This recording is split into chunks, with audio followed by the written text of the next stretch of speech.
ठीक है, DRABC, doctor ABC।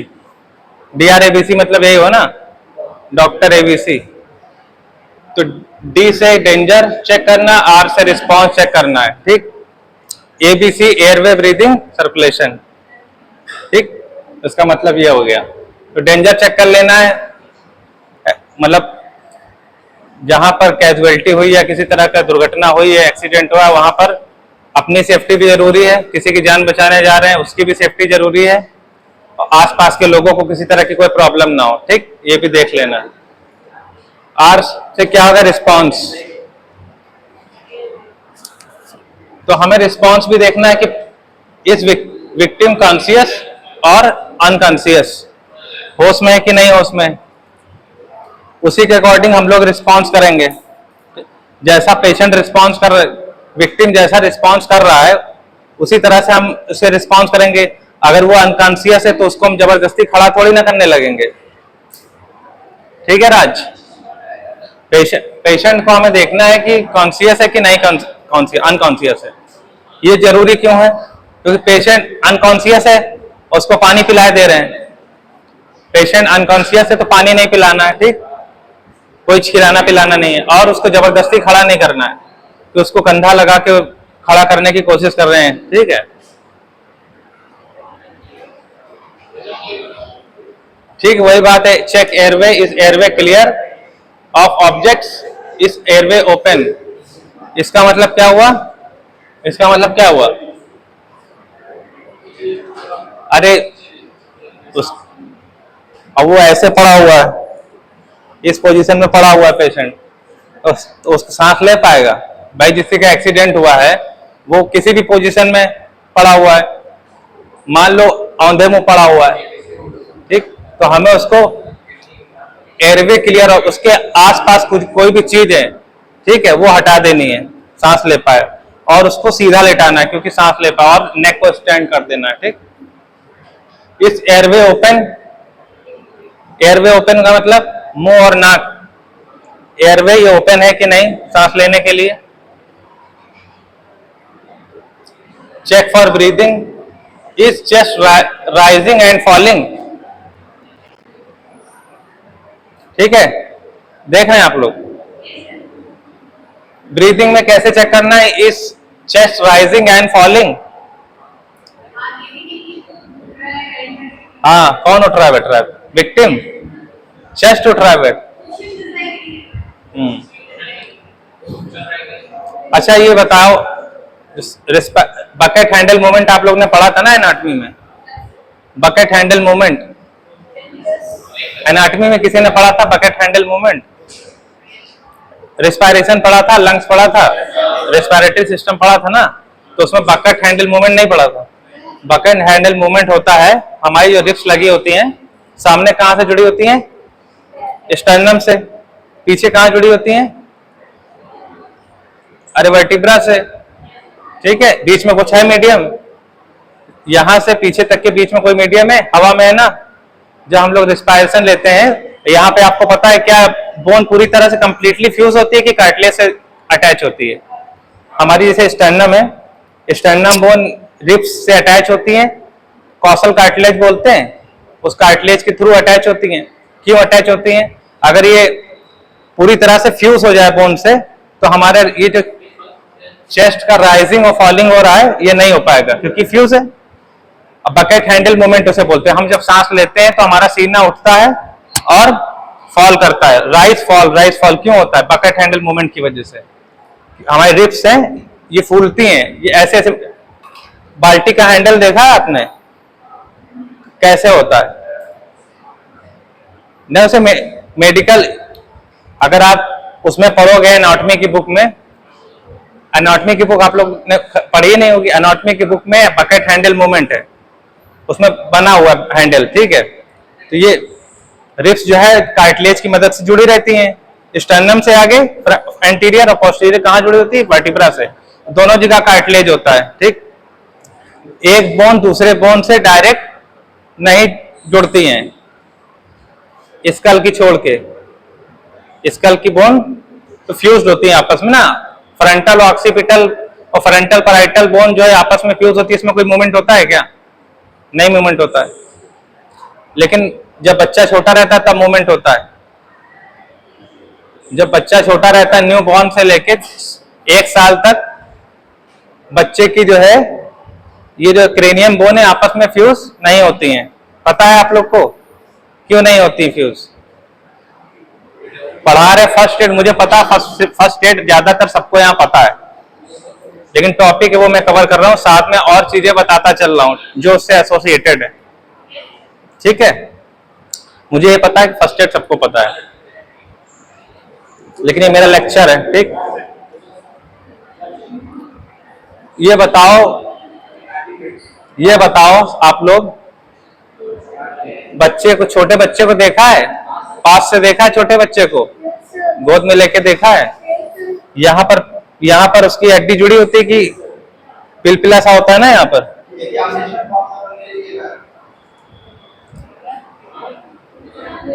Exam form,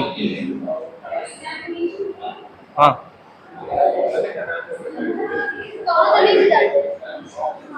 क्या हो गया? एग्जाम का फॉर्म भर देना या इनसे मिल लेना, इन्हीं से मिल लेना, ये जो आए थे इन्हीं से मिल लेना है ना। ठीक है, आगे चलो आगे। अरे सुनो, ध्यान दो, बताओ अब तुम लोग बताओ, वो पिलपिला सा क्यों होता है?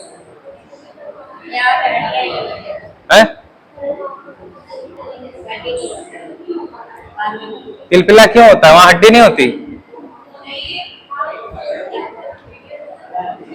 तेज बोलो। फ्लूइड होता है? नहीं भाई, वहां पर मेरी बात सुनो, छोटे बच्चे की जो बोन होती है यहाँ पे, फ्रंटल बोन जो है ये खुली हुई होती है, वहां फ्यूज नहीं होती है, वहां बोन नहीं होती है, दूरी पर होता है, इतनी दूरी पे। जैसे जैसे बच्चे की एज बढ़ती जाती है बोन आगे आपस में करीब आती है और फ्यूज हो जाती है बच्चे के 1 साल होते होते। ऐसा क्यों होता है? ये एक तरह से गॉड गिफ्टेड इसलिए बना के भेजा गया है ताकि उसमें बच्चे के भले के लिए ही है। हाइड्रोसिफेलस सुना है आप लोगों ने? हाइड्रोसिफेलस सुना है? हाइड्रो मतलब पानी, वाटर। सिफेलस मतलब सिफेलो किसको बोलते हैं? ब्रेन को। ठीक है, सिफेलो किसको बोलते हैं? ब्रेन के लिए यूज करते हैं वर्ड। ठीक, तो हाइड्रोसिफेलस मतलब ब्रेन में पानी भर जाना। कोई ऐसा बच्चा कभी देखा है रियल में या टीवी में जिसका सर बड़ा रहता है?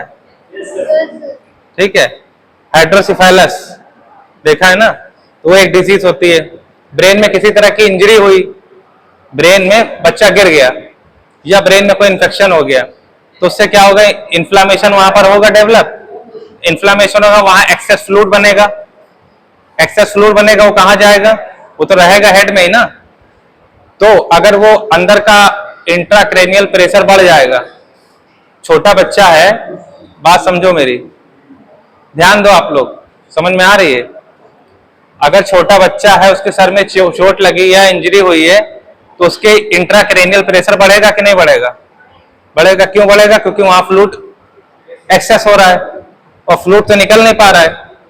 तो जब तक डॉक्टर के पास ले जाएंगे हॉस्पिटल, जब तक पेशेंट या बच्चा जाएगा ट्रीटमेंट के लिए, क्योंकि उस पानी को वहां से शंटिंग करके निकाला जाएगा, तभी तो आईसीपी कम होगा, डिक्रीज होगा। तब तक के लिए ब्रेन डैमेज ना हो, इसीलिए वो बोन आपस में फ्यूज नहीं होती हैं।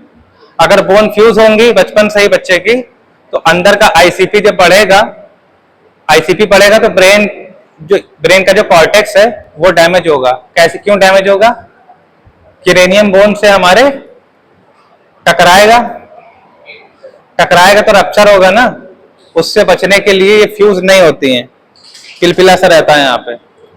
जैसे जैसे बच्चा बड़ा होता है वो फ्यूज हो जाती है आपस में, क्योंकि छोटे बच्चे के चांस ज्यादा रहते हैं एंसेफेलाइटिस वगैरह होने के। ठीक है, सुना था बच्चे मर गए थे बहुत से हॉस्पिटल में एंसेफेलाइटिस की वजह से। एक हॉस्पिटल था गोरखपुर में, हुआ था ना, अरे डॉक्टर कफील वाला सुना था, कहाँ? नहीं पता, सर्च कर लेना। उस समय ऑक्सीजन सप्लाई नहीं हो पाई थी, बहुत से बच्चे मर गए थे। ठीक है, तो हाइड्रोसेफेलस समझ गए? बोन हाइड्रोसेफेलस समझ गए क्या होता है? ये बोन क्यों नहीं फ्यूज होती हैं? ब्रेन को डैमेज से बचाने के लिए, ताकि कौन सा डैमेज से? आईसीपी, इंट्राक्रेनियल प्रेशर बढ़ेगा तो उससे बचने के लिए, इंट्राक्रेनियल प्रेशर, क्रेनियम बोन के अंदर जो प्रेशर बनेगा, ठीक, उससे बचने के लिए बोन फ्यूज नहीं होती हैं। सो गए तुम? क्यों सो रही हो? हाइड्रोसेफेलस पता चल गया, ठीक? क्या होता है?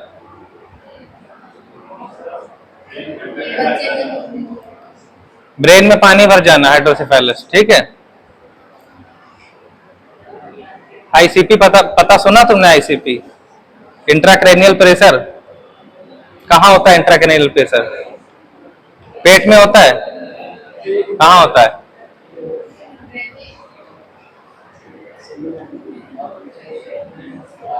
ब्रेन में नहीं होता है, स्कल में होता है, ब्रेन के अंदर। हाँ हाँ। सिफेलो किसको बोलते हैं? ब्रेन को बोलते हैं सिफेलो, सिफेलो ब्रेन को बोलते हैं, ठीक है। तो भैया सबको पता चल गया? असद पता चल गया हाइड्रोसेफेलस क्या होता है, आईसीपी, आईसीपी क्या होता है? चलो अपने टॉपिक पे फिर आते हैं। ब्रीदिंग आप लोगों ने देख लिया, उसका चेस्ट राइज और फॉल हो रहा है कि नहीं हो रहा है? Can you here victim breathing? क्या आप उसकी ब्रीदिंग सुन सकते हैं कान लगा के? ठीक है। Can you feel the breath on your चीक?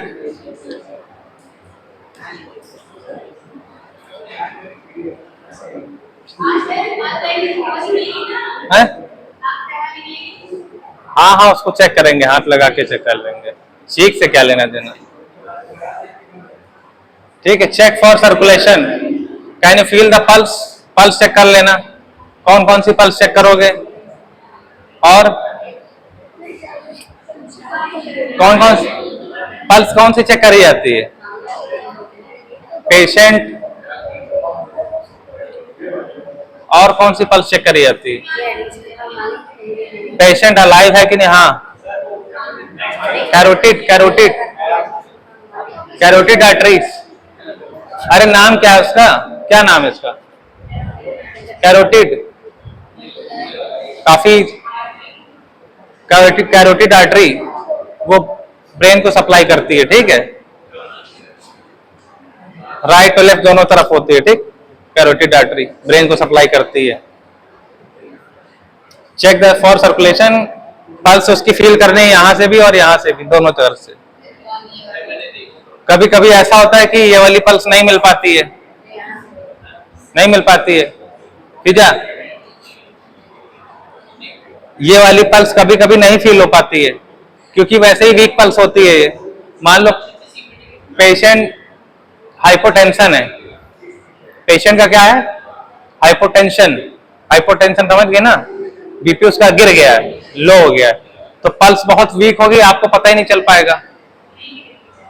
यहां की चेक करेंगे, क्योंकि ये मेजर आर्टरी है, उसमें ज्यादा आपको पता चलेगा, ठीक है।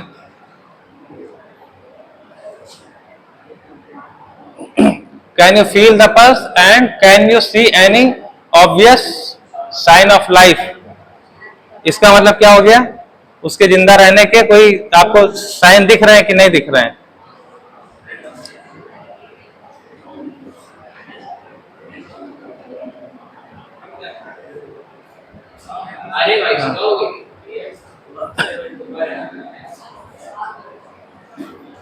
ठीक है, वो पहला पॉइंट जो था डेंजर वाला,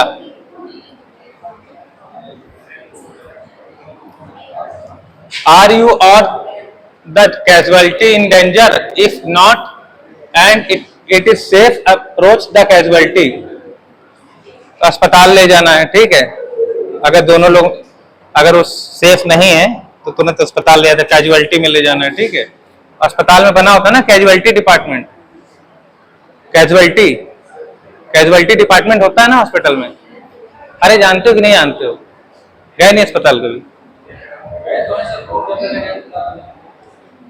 कहते हैं पेशेंट को कैजुअलिटी में ले जाओ, है? इमरजेंसी में, मतलब हॉस्पिटल में कैजुअलिटी डिपार्टमेंट होता है, सुना है कि नहीं? कभी हॉस्पिटल नहीं गए हो? इमरजेंसी होता है। इमरजेंसी में कैसे मरीज जाते हैं, है ना? कॉन्शियस भी जाते हैं क्या? सारे अनकॉन्शियस ही इमरजेंसी में जाते हैं? इमरजेंसी में केवल का अनकॉन्शियस पेशेंट जाते हैं, कॉन्शियस भी तो जाते हैं।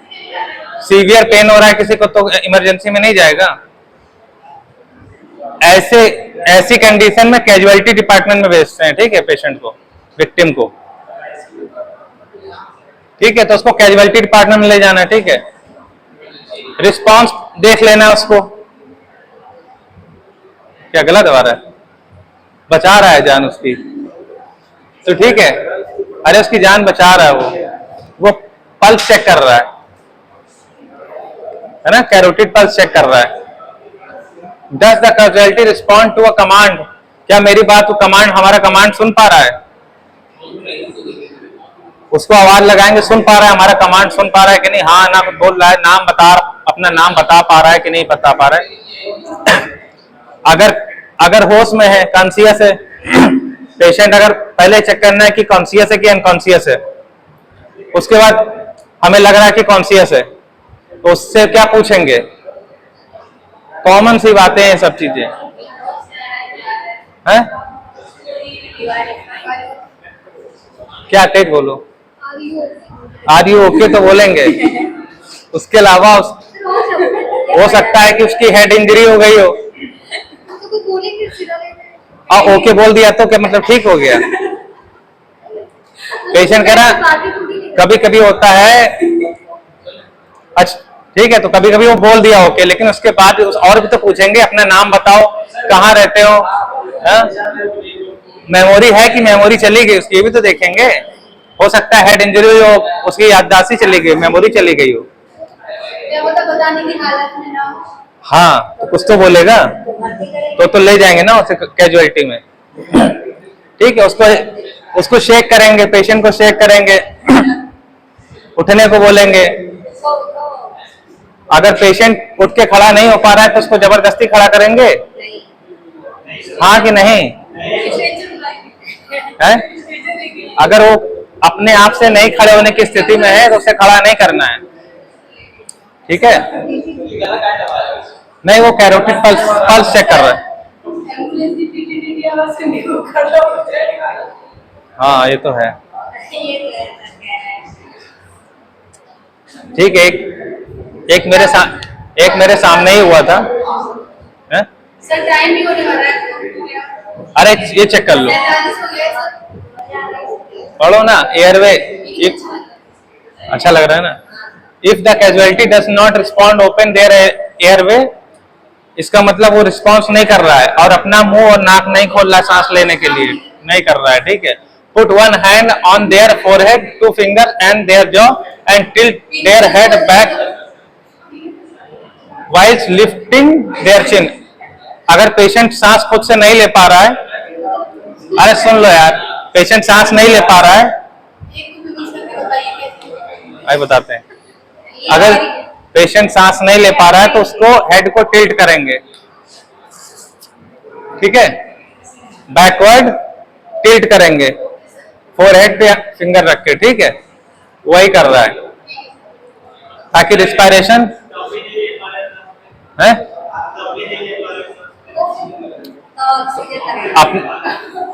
अपनी तरफ से तो कोशिश करोगे ना,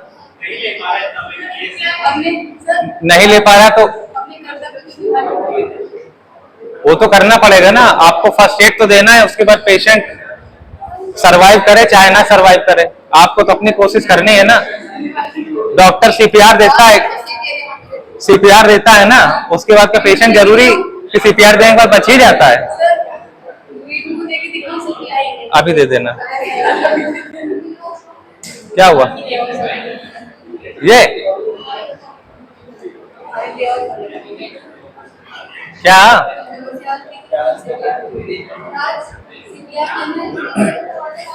ठीक है, breathing, look, listen and feel for breathing. If the casualty is unconscious and breathing normally, put them into the recovery position, check for injury and dial.